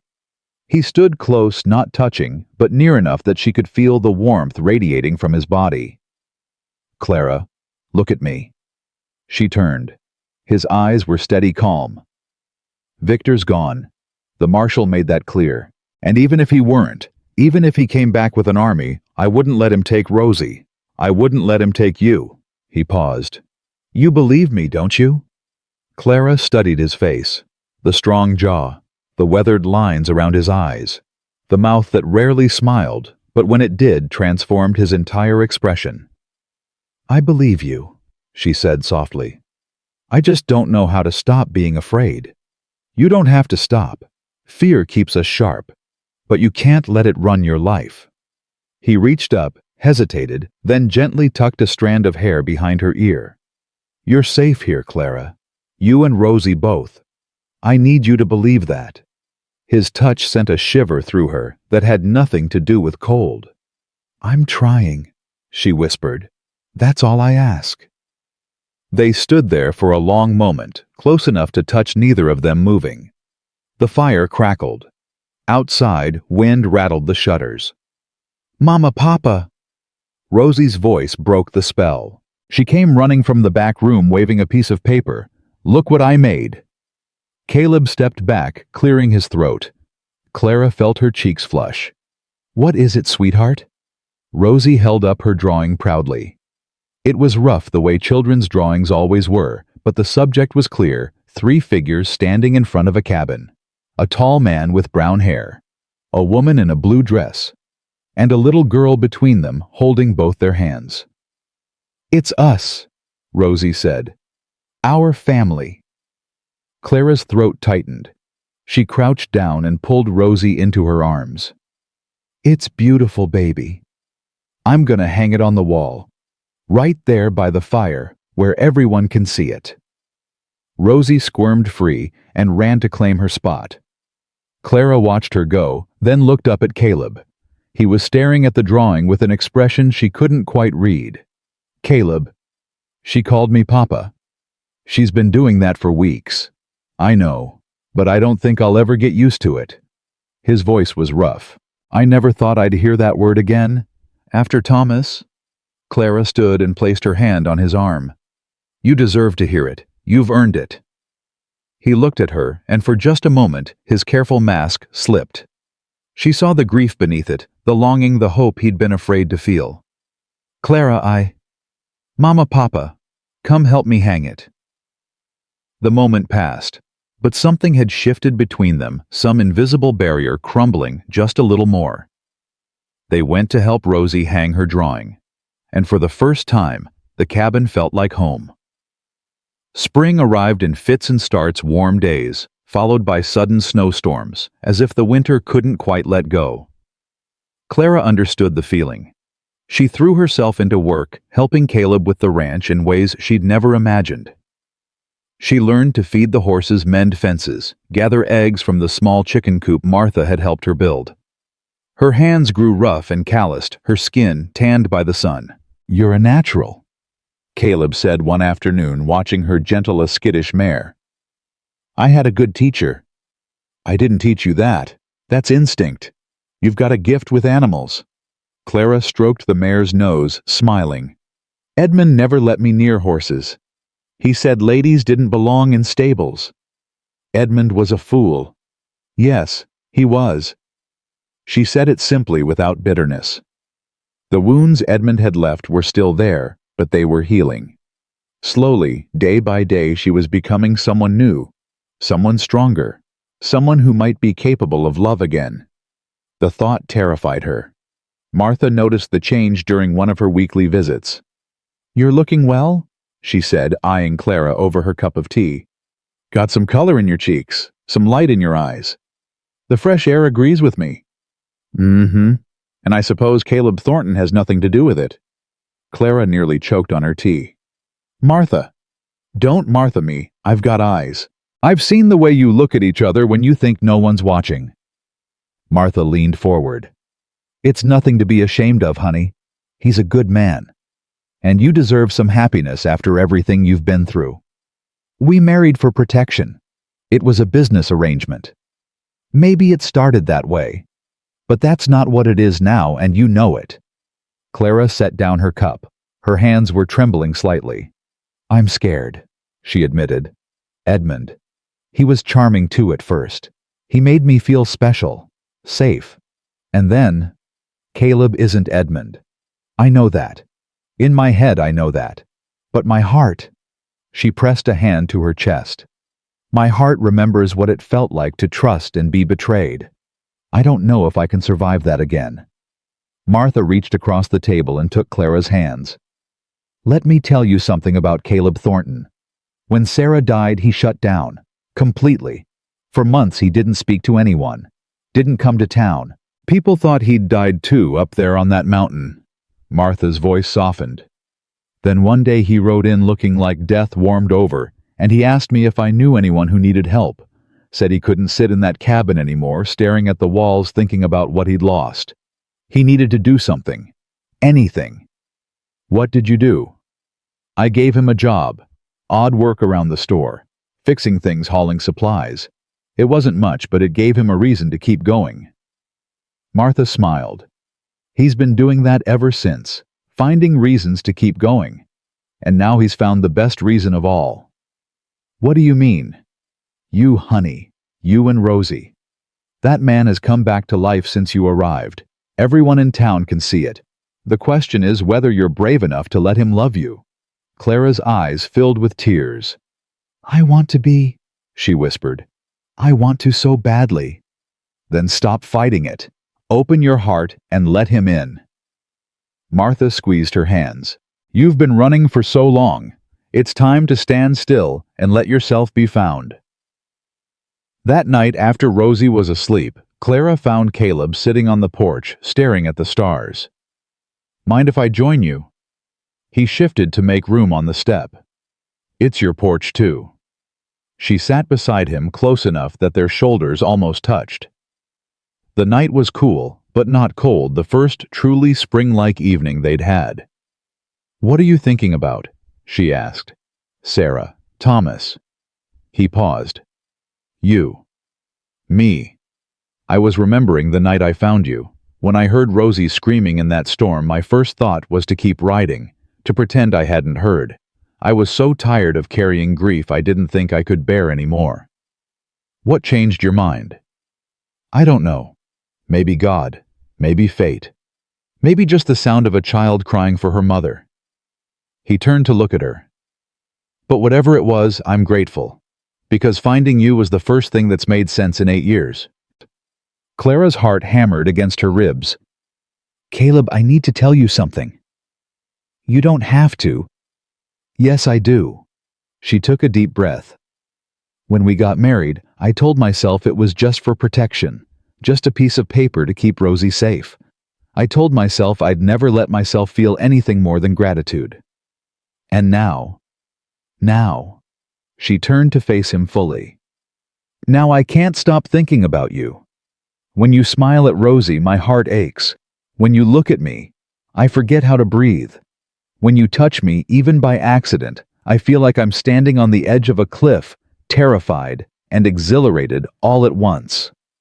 Caleb was very still. Clara. I'm scared. She continued, the words tumbling out now. I'm so scared of feeling this way. Edmund taught me that love could be a trap, that tenderness could turn to cruelty in an instant. I swore I'd never let anyone have that power over me again. I would never hurt you. I know you wouldn't. But knowing and feeling are different things. She reached up and touched his face, her fingers trembling against his cheek. I'm asking you to be patient with me. I'm asking you to give me time to learn how to trust again. Can you do that? Caleb's hand came up to cover hers. His eyes were bright in the starlight. Clara, I've been waiting 8 years for a reason to live. I can wait a little longer for you to be ready to live with me. He turned his head and pressed a kiss to her palm. Take all the time you need. I'll be here. Clara's tears spilled over. She leaned forward and rested her forehead against his. Thank you, she breathed. They sat like that for a long moment, foreheads touching, breath mingling in the cool night air. Not kissing, not rushing, just being. It was the most intimate thing Clara had ever experienced. The weeks that followed were a revelation. Clara stopped holding herself apart. She let herself laugh at Caleb's dry humor. She let herself lean against him when they sat by the fire at night. She let herself reach for his hand when they walked to the barn together. And Caleb, patient and steady, as always, never pushed for more than she was ready to give. Papa, watch me, Rosie called from the corral where she was practicing her riding on Bessie. I'm going fast. Not too fast, Clara called back, but she was smiling. Caleb stood beside her, one boot propped on the fence rail. She's a natural, better than most kids twice her age. She gets that from you. I ain't taught her nothing she didn't already have in her. Clara watched her daughter circle the corral, her face alight with joy. In Boston, Rosie had been a shadow child, quiet and fearful, flinching at loud noises and sudden movements. Now she was blooming, growing stronger and braver every day. "You gave her that," Clara said softly. "That confidence, that joy." "I just gave her a safe place to grow. She did the rest." Clara turned to look at him. "You always do that. Deflect praise. Act like you haven't done anything special." "I haven't." "You have. You saved our lives, Caleb. Not just in that blizzard, but every day since. You gave us a home when we had none. You stood between us and Victor when anyone else would have turned us over. You became a father to a child who had every reason to fear men." Her voice broke. "You made us a family." Caleb's jaw tightened. "Clara."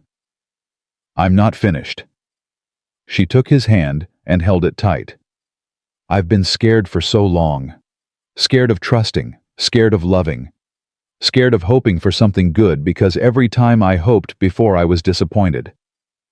She stepped closer. "But I'm not scared anymore. Not of you. Not of this." "What are you saying?"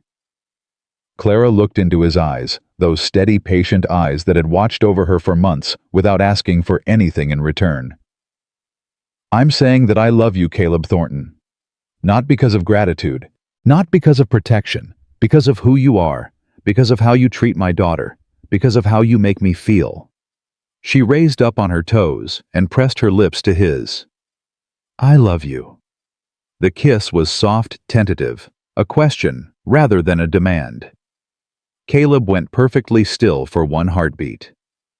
2. Then his arms came around her, and he kissed her back with 8 years of loneliness and longing in every touch. When they finally broke apart, both of them were breathing hard. "I love you too," Caleb said hoarsely. "I've loved you since the moment I saw you lying in that snow, fighting to live for your daughter. I just didn't think I had the right to say it." "You have the right. You have every right." He kissed her again, deeper this time, and Clara felt something inside her finally let go. "Mama, Papa, are you kissing?" They broke apart to find Rosie staring at them from atop Bessie, her face split in a huge grin. "Maybe," Clara said, laughing through her tears. "That means you really love each other, like in the stories." "Yes, sweetheart, like in the stories." Rosie bounced in the saddle. "Does this mean we're a real family now, forever and ever?" Caleb looked at Clara. Clara looked at Caleb. "Yeah," he said, his voice rough with emotion. "Forever and ever." Rosie whooped with joy and urged Bessie into a trot around the corral, singing a made-up song about mamas and papas and love. Clara leaned into Caleb's chest, his arms wrapped around her, watching their daughter celebrate. "Is this real?" she whispered. "Sometimes I think I'm going to wake up and find myself back in that blizzard dying in the snow." "It's real." Caleb pressed a kiss to the top of her head. "And I'm going to spend every day making sure you never doubt it." Word of the kiss spread through town faster than wildfire. Martha showed up the next day with a bottle of wine and a knowing smile. "About time," was all she said. The preacher's wife, who had once looked at Clara like dirt on her shoe, stopped by with a pie and a stammered apology for being unwelcoming. Clara accepted both with grace. Even old Doc Perkins made a special trip to shake Caleb's hand and tell him he was the luckiest man in Montana. "Seems like everyone's got an opinion," Clara said after the latest visitor departed. "That's small towns for you. No such thing as privacy." "Does it bother you?" "Nope." Caleb pulled her close. "Let them talk. I've got nothing to hide." That night they sat together on the porch watching the stars come out one by one. Rosie was asleep inside, clutching her wooden horse, peaceful and content. "I've been thinking," Clara said. "Dangerous habit." She swatted his arm. "I'm serious. I've been thinking about what comes next. For us. For Rosie. For this family we're building. And I want to make something of this place. Not just survive, but thrive. Martha mentioned that the town needs a midwife, a healer, someone who knows herbs and medicine. Clara sat up straighter. I could do that. I have the knowledge. I just need the opportunity. Caleb was quiet for a moment. You'd be good at it. You think so? I know so. You've got a gift for taking care of people. I've seen it with Rosie, with the animals. Even with me, though, God knows I didn't make it easy. He smiled. If that's what you want, I'll help you make it happen. Really? Clara, I'd move mountains for you. Building a little healing practice is nothing. She kissed him soft and sweet. I love you. I know, I'm very lovable. She laughed and kissed him again.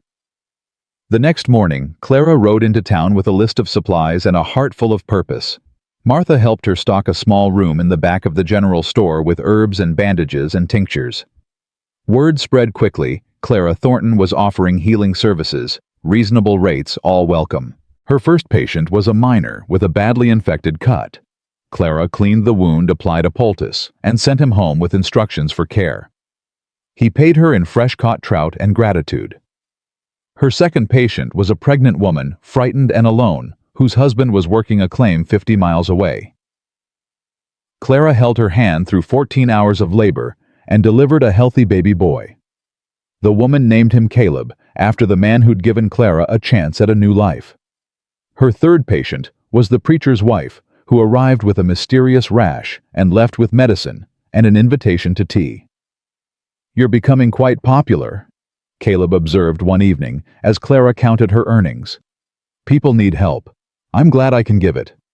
You're more than giving help. You're giving hope. He kissed her forehead. I'm proud of you. Clara felt tears prick her eyes. Edmund had never said those words to her. Not once in 5 years of marriage. Thank you, she whispered. For what? For believing in me.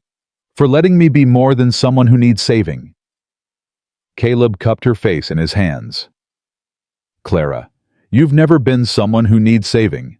From the moment I met you, you were fighting. Fighting for Rosie. Fighting for survival. Fighting for a future. He smiled. All I did was give you a place to stand.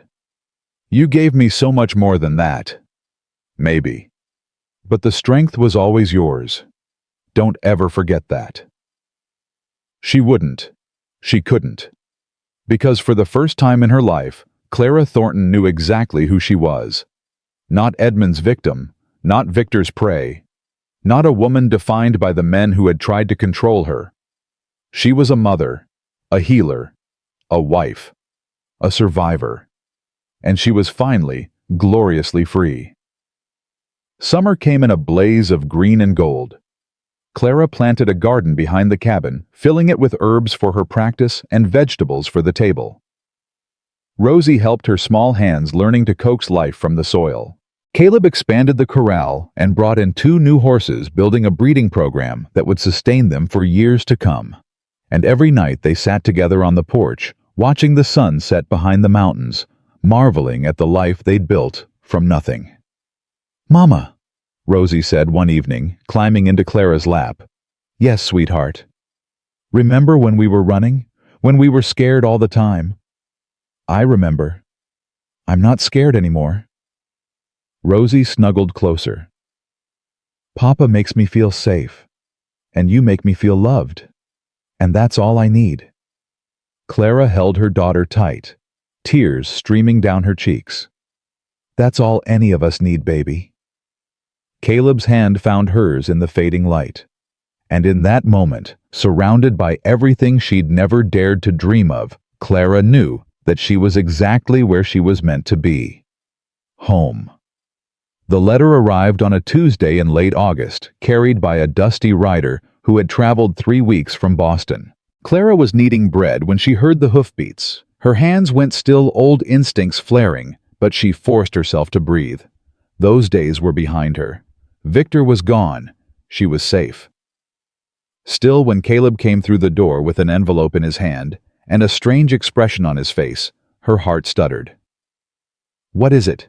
Letter. From Massachusetts. He held it out to her. It's addressed to you." Clara wiped the flour from her hands and took the envelope. The return address was a law office in Boston, one she didn't recognize. Her fingers trembled as she broke the seal. She read in silence. Once. Twice. A third time, because the words refused to make sense. "Clara, what does it say?" She looked up at him, her face pale. "Victor is dead." Caleb went very still. "How?" "Carriage accident. 2 weeks ago. He was drunk apparently. Lost control crossing a bridge." Clara's voice sounded distant, like it belonged to someone else. "The letter is from his creditors. It seems Victor had been embezzling from the family business for years. When Edmund died, Victor used his position to cover his tracks. But with Victor gone, the truth came out." "What does that mean for Rosie's inheritance?" Clara's hands were shaking so badly she could barely hold the paper.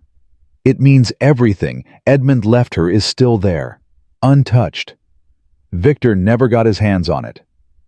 She laughed a strange, brittle sound. "All that running, all that fear. And he died in a ditch drunk on stolen money." Caleb crossed the room and took her in his arms. She collapsed against his chest, the letter crumpling between them. "It's over," she whispered. "It's really over." "It's been over for a while, Clara. This is just the proof." She pulled back to look at him. "What do we do now?" "The inheritance. The legal matters, the property in Boston. We do whatever you want. If you want to go back east, settle things in person, I'll go with you. If you want to stay here and let lawyers handle it, we'll do that. It's your choice." "I don't want to go back. I never want to see Boston again." "Then we stay. But Rosie's inheritance can be managed from here. We'll hire a good lawyer, someone who can be trusted. Martha knows people." Caleb cupped her face in his hands. "Clara, listen to me. Money is just money. It doesn't change who we are or what we've built. Rosie's real inheritance is right here, this land, this family, this life we've made together. The rest is just numbers on paper." Clara's eyes filled with tears. "How do you always know exactly what to say?" "I don't. I just tell you the truth and hope for the best." She kissed him then, deep and fierce, pouring all her relief and gratitude and love into it. When they finally broke apart, she was smiling. "I love you, Caleb Thornton." "I love you too, Clara Thornton," he grinned. "Now finish that bread before it overrises. I'm hungry." She laughed and swatted his arm, and just like that, the shadow of Victor Millbrook finally lifted from their lives. The news spread through town within days. Clara Thornton was no longer a fugitive. Her daughter's inheritance was secure. The villain who had pursued them across the country was dead and disgraced. The same townspeople who had once whispered behind Clara's back now lined up to shake her hand and offer congratulations. The preacher's wife hosted a celebration at the church. Old Doc Perkins declared it was the best news he'd heard in 20 years. "Funny how people change their tune when they find out you've got money," Clara observed wryly. "People are people," Martha said. "They follow the wind. The question is whether you let it bother you." "It used to. Now." Clara looked around the church hall, at the neighbors who had stood with her against Victor, at the community that had slowly become her own. "Now I understand that most folks are doing the best they can with what they've got. Same as me. That's wisdom talking. That's exhaustion talking. I'm too tired to hold grudges." Martha laughed and pulled her into a hug. "You've come a long way, honey. I'm proud of you. I couldn't have done it without you." "Sure you could have. You're stronger than you know." Martha held her at arm's length. "But I'm glad I got to be part of it." Across the room, Caleb stood with Tom and the blacksmith, discussing something that involved a lot of hand gestures and occasional laughter. Rosie darted between the adults playing tag with the other children, her laughter ringing through the hall. Clara watched them, her heart so full it ached. This was her life now. Not the life she'd planned, not the life she'd imagined during those dark years in Boston, but something better. Something real. Something worth fighting for. Fall arrived with a blaze of color and a bite of cold. Clara's healing practice had grown beyond what she could manage alone. She took on an apprentice, a young widow named Sarah, who had lost her husband to a mining accident and needed work to support her children. Together they served the growing community, treating everything from broken bones to difficult pregnancies. "You're building something important here," Caleb said one evening, watching Clara prepare her medical bag for a house call. "I'm just helping people." "That's what makes it important." She paused and looked at him. "Do you ever regret it? Taking us in your quiet life is gone. There's always someone at the door, always some emergency. My quiet life was killing me. I just didn't know it." He pulled her close. "You woke me up, Clara, you and Rosie. Before you came, I was just waiting to die. Now I've got something to live for. That's a lot of pressure to put on a woman. You can handle it." She smiled and kissed his cheek. "I'll be back before dark. I'll have dinner waiting."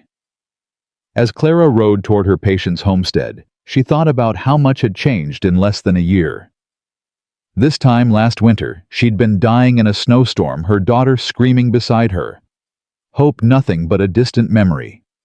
Now, she had a husband who loved her, a daughter who was thriving, a community that respected her, work that mattered.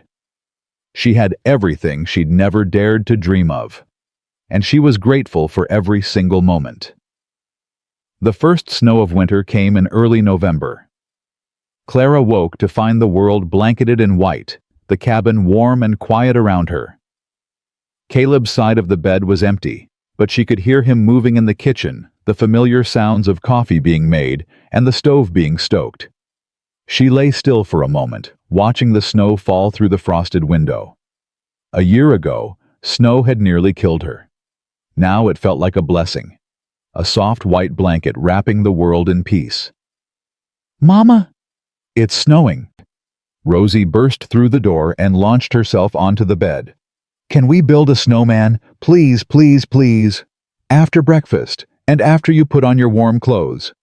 "I already put them on, Papa helped me." Clara laughed and pulled her daughter close. "Then I guess we're building a snowman." They spent the morning in the yard rolling snowballs and stacking them high. Caleb contributed a carrot for the nose and 2 pieces of coal for eyes. Rosie insisted on adding her red scarf, even though Clara warned her she'd regret it when she got cold. "I don't care," Rosie said firmly. "Mr. Snowman needs to be warm too." "Mr. Snowman is made of snow. He's already cold. That's why he needs the scarf even more." There was no arguing with that logic. When the snowman was complete, they stood back to admire their work. It was lopsided and lumpy with a crooked smile and arms made of sticks that pointed in different directions. It was perfect. "We should name him," Rosie announced. "What do you want to call him?" Rosie thought hard, her face scrunched up in concentration. "Hope," she said finally. "Because he makes me feel hopeful." Clara's breath caught in her throat. "That's a beautiful name, sweetheart." "I know." Rosie took both their hands, standing between them. "Mama, Papa, can we do this every year? Build a snowman together as a family?" Caleb and Clara looked at each other over their daughter's head. "Every year," Caleb promised. "As long as we live." "And even after that," Clara added, "because some traditions never die." Rosie beamed and began chattering about all the things they could add to next year's snowman, already planning a future she finally believed in. Clara squeezed Caleb's hand. He squeezed back, and the snow continued to fall soft and silent, blessing them all. Winter deepened, but the cabin stayed warm. Clara continued her healing work, riding out to homesteads and farms, even in the worst weather. She delivered 3 babies that winter, each one a miracle of new life in the frozen landscape. Caleb worked the ranch with quiet efficiency, tending to the horses and cattle, making repairs, planning for spring. He'd taken on a hand to help with the heavy work, a former soldier named James who had lost a leg at Gettysburg and needed a second chance. "You've got a soft heart," Clara teased him one evening. "I've got a practical heart, James is a hard worker, and I needed help." He paused. "But yeah, maybe a little soft too." "I like your soft heart." "Don't tell anyone. I've got a reputation to maintain." The holidays came, and with them, joy Clara had never expected to feel again. Martha organized a Christmas gathering at the general store with food and music and dancing. Clara wore a new dress, green velvet, that Caleb had ordered from Denver as a surprise. Rosie wore a matching ribbon in her hair and danced until she fell asleep in Caleb's arms. "Happy?" Caleb asked, carrying their sleeping daughter home through the snow. "More than I ever thought possible." "Good. That's all I wanted." On Christmas morning, they exchanged gifts by the fire. Caleb gave Clara a leather-bound journal for recording her medical notes. Clara gave Caleb a new pocket watch engraved with their initials intertwined. Rosie gave them both drawings she'd made in secret, carefully wrapped in brown paper and tied with string. "This one's Papa teaching me to ride," she explained, pointing to a picture of stick figures on horses. "And this one's Mama making medicine. And this one's all of us together in front of our house." Clara held the drawings like they were made of gold. "They're perfect, sweetheart." "I know," Rosie grinned. "I'm a really good artist." "The best," Caleb agreed solemnly. After Rosie had been put to bed, Clara and Caleb sat together by the dying fire, the cabin quiet around them. "I have one more gift for you," Clara said softly. "You've already given me more than I deserve. This is different." She took his hand and placed it on her stomach. "I saw Doc Perkins last week. He confirmed it." Caleb went very still. "Clara, are you saying—" "We're having a baby, sometime in late spring, he thinks." For a long moment Caleb didn't move, didn't speak, didn't seem to breathe. Then his face crumpled, and he pulled her into his arms with a sound that was half laugh, half sob. "A baby. We're having a baby. Are you happy? Happy?" He pulled back to look at her, his eyes bright with tears. "Clara, I thought I'd never be a father again. I thought that part of my life was over. And now—" He couldn't finish. He just shook his head, overwhelmed. "Now we get to start a new chapter," Clara said, tears streaming down her own cheeks. "Together." Together. He kissed her forehead, her cheeks, her lips. "I love you. I love you so much. I love you too. Always." They held each other in the firelight, two broken people who had somehow made each other whole, marveling at the miracle of new life growing between them. Outside, the snow fell softly, blanketing the world in white. Inside, the fire burned warm and bright. And hope, fragile and fierce, bloomed in the darkness like a flower in winter. Spring came early that year, as if the world itself was eager for new beginnings. Clara's pregnancy progressed smoothly, her body growing round and healthy under Doc Perkins' watchful care. Rosie was beside herself with excitement, alternating between planning all the things she would teach her new sibling and worrying that she wouldn't be the baby anymore. "You'll always be my first baby," Clara assured her. "Nothing will ever change that.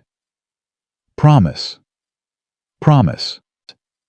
Caleb built a cradle from oak he'd been seasoning for years, carving intricate designs into the headboard horses and flowers and stars. He worked on it every evening after dinner, his hands moving with careful precision. "It's beautiful," Clara said, watching him sand the edges smooth. "It's for our family. It should be beautiful. You're going to be a wonderful father." "I'm gonna try. That's all anyone can do." Martha threw a baby shower at the general store, gathering women from all over the territory to celebrate. They brought gifts of blankets and clothes, herbs and remedies, wisdom and well-wishes. Clara sat in the center of it all, surrounded by women who had become her friends, her community, her family. "Look at you," Martha said, squeezing her hand. "The frightened woman who stumbled into my store a year ago is gone. In her place is someone strong and sure and loved. I couldn't have done it without you. You could have. You just didn't have to." Martha smiled. That's what community is for. We carry each other when the load gets too heavy. Clara thought about all the people who had carried her: Caleb, Martha, Tom, the townspeople who had stood with her against Victor. She thought about all the people she was now carrying, in turn her patients, her apprentice, the women who came to her for healing and hope. This was what it meant to belong, not just to a place, but to a people, not just to survive, but to thrive together. Thank you, Clara said, her voice thick with emotion. For everything. Thank me by being happy, Martha replied. That's all I've ever wanted for you. The baby came on a warm night in May. Clara's labor started just after sunset, gentle contractions that grew stronger as the hours passed. Caleb sent James to fetch Martha and Doc Perkins, then settled in beside Clara, holding her hand through every pain. You're doing great, he said, his voice steady, even as his face betrayed his worry. Easy for you to say. You're not the one pushing a watermelon through a keyhole. Despite the pain, she managed a weak laugh. So did he. Rosie had been sent to Martha's house for the night, but she'd left a drawing under Clara's pillow, a picture of a baby surrounded by hearts with the words, "Welcome new baby," scrawled in crayon. Clara held on to that drawing like a talisman through the long hours of labor. Near dawn, with Martha coaching and Doc Perkins standing by, Clara gave one final push and brought her second child into the world. It's a boy, Martha announced, tears streaming down her face. A beautiful, healthy boy. They placed him in Clara's arms, this tiny, perfect creature, with his father's dark hair and his mother's green eyes. He wailed once loudly, then settled against her chest with a sigh. Caleb leaned over them both, his face wet with tears. Hello, son, he whispered. Welcome to the world. What should we name him? Clara asked. Caleb was quiet for a moment, looking at the baby, then at her. Thomas, he said finally, after the son I lost, if that's all right with you. Clara's heart swelled with love. Thomas Thornton. It's perfect. Thomas Edmund Thornton, Caleb corrected gently. After your brother-in-law, the one who tried to protect you even from beyond the grave. Clara's tears fell onto the baby's blanket. Yes, she breathed. Thomas Edmund Thornton. Later that morning, Rosie came bursting through the door, unable to wait another moment. Where is he? Where's the baby? Can I see him? Can I hold him? Clara guided her to the bedside, where little Thomas lay sleeping in his new cradle. This is your brother, Clara said. Thomas, can you say hello? Rosie peered into the cradle with wide eyes. He's so tiny, and wrinkly, and kind of red. All babies look like that at first. You did too. I did not. You did. I have very clear memories. Rosie looked skeptical but decided to let it go. She reached out one small finger and touched the baby's hand. Thomas's fingers closed around hers, instinctive and trusting. Oh, Rosie breathed. Mama, he's holding my hand. He knows you're his big sister. He's counting on you to teach him things. Like riding and reading and building snowmen. All of it. Everything you know. Rosie's face transformed with solemn purpose. I'll teach him everything. I'll be the best big sister in the whole world. I know you will, sweetheart. Caleb lifted Rosie up so she could get a better view. She leaned against his chest, still holding the baby's hand. Papa, this is our family now, right? You and Mama and me and Thomas.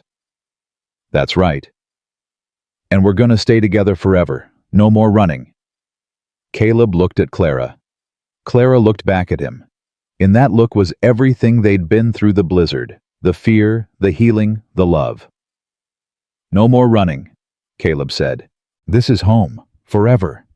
Rosie smiled and nestled closer, and in the cradle, baby Thomas slept on, peaceful and safe, surrounded by the family that had fought so hard to exist. The years that followed were good ones. Thomas grew strong and healthy, a happy child who followed his big sister everywhere and worshipped his father with uncomplicated adoration. Rosie grew into a confident young woman skilled with horses and herbs alike, her early fears nothing but distant memories. Clara's healing practice flourished.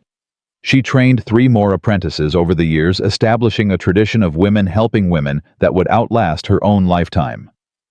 The little room in Martha's store eventually grew into a proper clinic funded in part by Rosie's inheritance, serving the entire territory.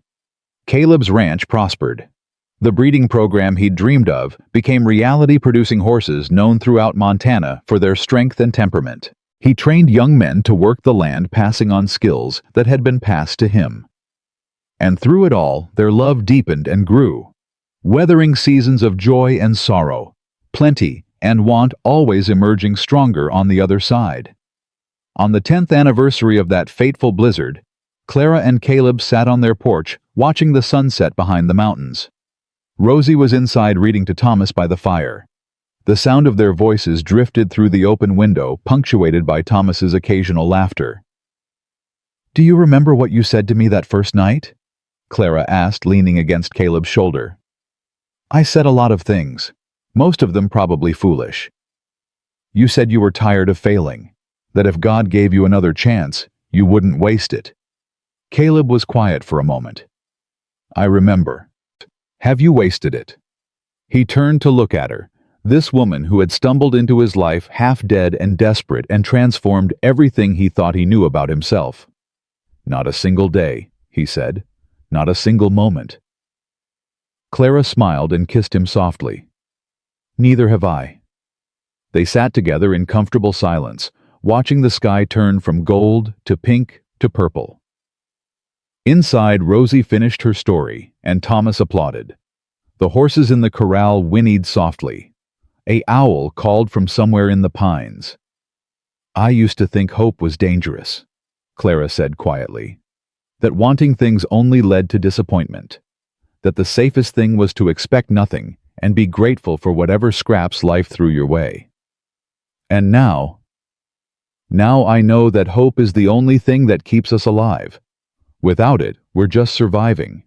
With it, we're truly living." She took his hand and pressed it to her heart. "You taught me that, Caleb. You and Rosie and Thomas and this life we've built. You taught me that it's okay to want things, to dream, to believe that tomorrow might be better than today." Caleb brought her hand to his lips and kissed it.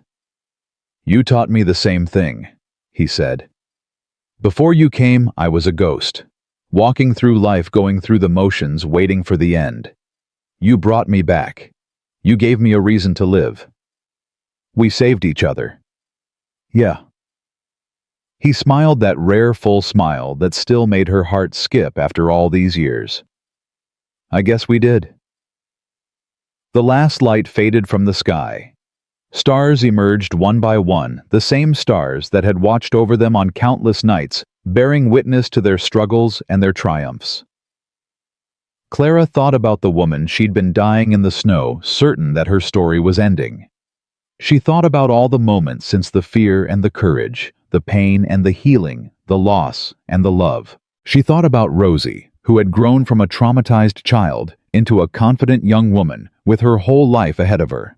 About Thomas, who would never know a father's cruelty, only a father's love. About the community that had become her family, the work that had become her calling, the man who had become her home. Caleb. Yeah. If you could go back, would you do anything differently? Would you still stop when you heard Rosie screaming in that storm? He didn't hesitate. "I'd stop 1,000 times, 1,000,000 times, every time." He pulled her close. "Finding you was the best thing I ever did, the best decision I ever made, and I'd make it again in every lifetime, in every universe, without a second thought." Clara felt tears slip down her cheeks, but they were tears of joy, of gratitude, of overwhelming love. "I'd choose you too," she whispered. "Every time, every lifetime, always." They held each other as the night deepened around them, Two souls who had found each other against all odds, who had built something beautiful from the ashes of their pain. Inside, Rosie and Thomas laughed at some shared joke. The fire crackled warmly. The horses settled in their stalls. And outside, the first snow of winter began to fall soft and silent, blessing them all. Clara watched the snowflakes drift down, no longer seeing them as harbingers of death, but as promises of renewal. Every winter gave way to spring. Every ending held the seed of a new beginning. She had learned that lesson the hard way in blood and tears and desperate prayers. But she had learned it, and she would carry it with her for the rest of her days. "Ready to go inside?" Caleb asked. "In a minute. I just want to remember this." "Remember what?" Clara looked at him, at this man who had pulled her from the snow and nursed her back to life and given her everything she'd never dared to hope for. "This feeling," she said. "This moment. This perfect, impossible, beautiful life." Caleb kissed her forehead. "We've got a lot more moments ahead," he said. "A lot more memories to make." "I know, but I don't want to forget how far we've come. I don't want to take any of it for granted." "You won't. Neither will I." He stood and offered her his hand. "Come on, Mrs. Thornton, our family's waiting." Clara took his hand and let him pull her to her feet. At the door she paused and looked back one more time at the falling snow, at the vast Montana sky, at the land that had become her home. Then she smiled and stepped inside, into the warmth, into the light, into the arms of the family she had fought so hard to keep. The door closed softly behind her. And outside the snow continued to fall, covering the world in white, washing away the past, making everything new. Clara Thornton had come to Montana running from death. She had found life instead, life and love and a future she had never dared to imagine. Some storms destroy, others deliver us exactly where we need to be. This one had brought her home, and home, she finally understood, was not a place. It was the people who loved you, who fought for you, who refused to let you go. It was Caleb's steady hands and quiet strength. It was Rosie's fierce heart and boundless joy. It was Thomas's laughter and innocent trust. It was a cabin in the mountains, warm against the cold. It was a community that had become a family. It was hope, stubborn and defiant, blooming against all odds. Home was love in all its forms. And Clara Thornton, who had once believed she would never be loved again, was finally, completely, irrevocably home. If this story touched your heart, the love, the struggle, and the courage that blooms where no one expects, then join us for more. Every week on Wild West Love Stories, we bring you tales where broken hearts find healing, where second chances rise from the dust, and where love proves stronger than any storm. So don't ride off just yet. Hit that subscribe button, ring the bell, and become part of our Frontier family. Drop a comment telling me what moved you most, and share this story with someone who needs to believe in hope again. Until next time, may your trails be peaceful and your hearts forever wild.